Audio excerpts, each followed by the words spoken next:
so GFA matters. Yeah. And many aje de moye no. O many aje pa se sa na moko congress ambeya me tu chema mo my ade. Ba mama kasa ne nka platform no so nko a. And le obi o te Ghana ha bia was wonyin tum se Ghana football na egu no na ni paro B3YIFO. No idea. B3YIFO. Oh. Na se be ye na ade egu a tinjiro de ze. Now the course we football name is nothing has changed. Nothing has changed. A dear Mrs. Pa na buy football. On the dynamic as a mini problem. So also cooperate. But cooperate na dia but say Juma me waiting a me Juma mama me to aswa. Hanam de bekwa kusi. But nothing to show. And the sad aspect of Nyoma Ekosu nyina say Jojo shey yakwa walk up by after what happened at the walk up the FA president kept mute or can not a single word to Ghanaians. Why a budget e dey akwa koma ministry dey akwa aban mu ame approve budget in dey the Ghana for sika amam dey akobo tournament okoye na anko ya oba waka no atum not a single word to Ghanaians umu Ghana for not a single word keke me pamacho tournament na ekoye na nkase na ne yesusu but obi ka kire o say waka first scout coach na onye ready to coach at the World Cup what me respond anyway yeska people interest $100,000 no mukojino just to enrich their pocket. It football matters for and GFA matters for. So I'm starting here. Not a single person in this country where football should allow this administration. Some beko 3 times. No, because he won't improvement. Biaa. Ebia infinite copy the next election. And they are fine. But baby, Ejina say Mizoto. Every aspect of our football is declining. The football in the biaa from referee to the biaa is declining. Na na sia kan zim sia. So obi ya wade no wan kan. Enje so obi so ade amani pakro kan. Obi tinwa eya wa ebia bekom no. Ebia sadi pakro na betimi a ebia meme ya no mekoma chen wo de. Ohonam nko na mesome honam nko. Nyankopon oboni pa bia nko. Eni said obi esi react. Nobody should tell Kotoko supporters or Munkomanuntum. Let them talk. Nobody should tell Kotoko supporters so Munkomanuntum. Let Kotoko supporters talk. So the idea na back one what to mark one tum. But the idea now say ya allow them to talk. Men care the asem say o mo maka say no bia na ka so ko bia. And I say no and I say o mo maka say want it. And K5 from Kwane Kotoko supporter wakasa. People easily forgot. Zoto.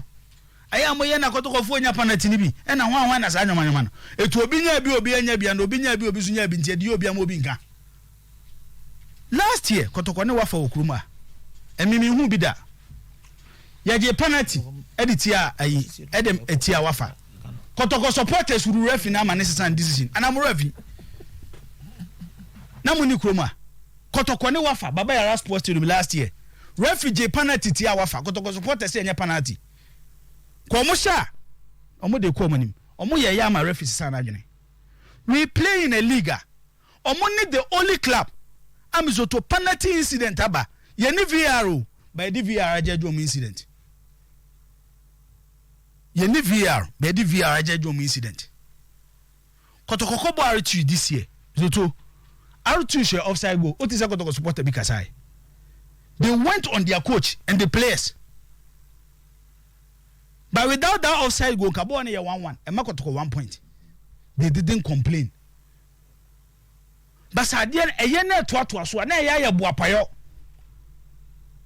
Football is a game of passion. And if there is one club I suffer football injustice in this country, Asante Kotoko. It allow the supporters to talk.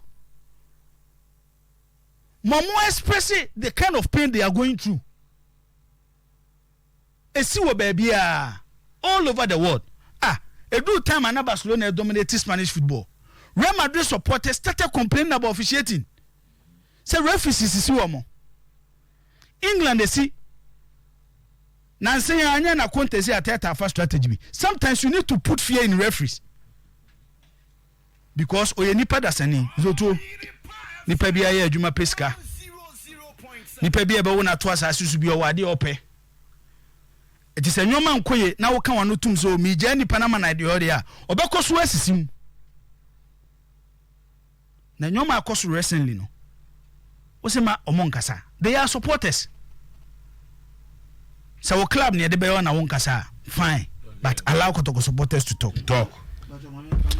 Obiamo di Strike start no. Or you still say okay, see they they am kind of okay, yeah. But me am not say supporters en kasa. No, and there kasa there why not so is one en kasa. You are bo.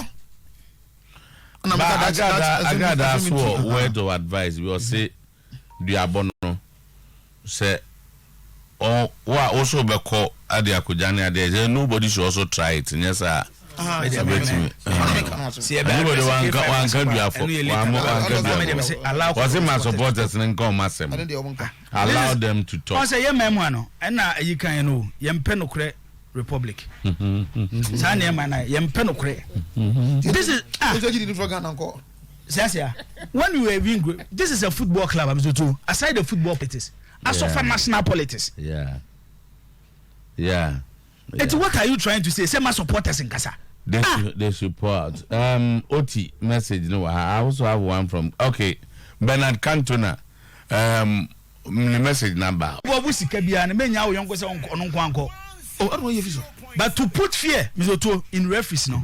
The duty of Kotoko supporters is to go and watch their games. So who could say the man referee to any no supporters now? Say baby crown a wajia or dear Usru. If you don't sit at home, now come go to the stadium, intimidate the ref, make us a kobono. But use your voice to intimidate the referee at the stadium. Mizoto, Enra, games Nibia, anytime in your opportunity to watch her. Now make us say a scouting system here bad no. Ebini R2 and it has game no more boy no. Obi o share last season league Nibia. Adam Beka twene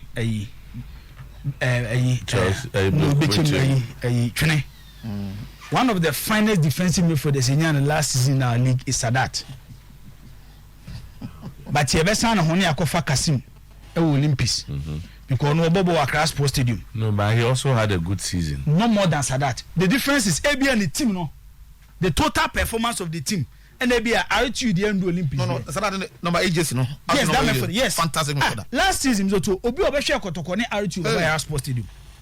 But because RTU Accra Sports Stadium. RTU Accra Sports Stadium. Anytime you watch him, you ask yourself, CSC scout to powerful players on national team. How do you ignore such players? But Enra, I enjoyed the RTU method. And now Mefu said the absence of Abagna about affect Omokakra, but they were so compact and their drive was very good on the Nyasa results. And now Asante Kotoko had the Brighton of Ghana football. Omoya Klaba, Omonyo Majus on Person League. Omu choose games on Person Mobo. Now, so much choose a game, you are in for a fight. I've watched Accra Lions this season. Anytime I measure Mubiano, I look at the kind of players Omobobo Mom. In the league this season, their goalkeeper Andrew Usu, one of the best performing goalkeepers in the league. Omo one boy be remember Adumako Boateng in the attack. One Seydou Basit and Daniel Awuni. Omo the ball omo front three no. Then a method of three. Dominic Subila Benti Obobo with Abbas Salifu and Evans Ampofo. Omo control games. In Subila a deep lying playmaker. Then their back four: David Odru, Samuel Jima, Jacob Mensah, and Ibrahim Issa. A team I'm to anytime you watch them play. Almost say Yashada Chilom Bibu training grounds no more. Etine me matu omudi so the Brighton of Ghana football. Omuni went to choose the occasion, so occasion with the person yemo obiare. Sa Asante Kotoko person mo game ni bi no munya resource. Coach Zebo encourage in the second half lineup against Club Offensive Kotoko Royals because when your team mobile with wing play, their strength is their method. And to play against them, you need to pack your method. Now I limit to almost spaces. Said they be almost operating. It may game need them to we are moving around 2-1 or 2-1. A game maybe to produce more goals. Okay. Even 3-2 in favor of Kumasi Asante Kotoko. Thank you. Yes.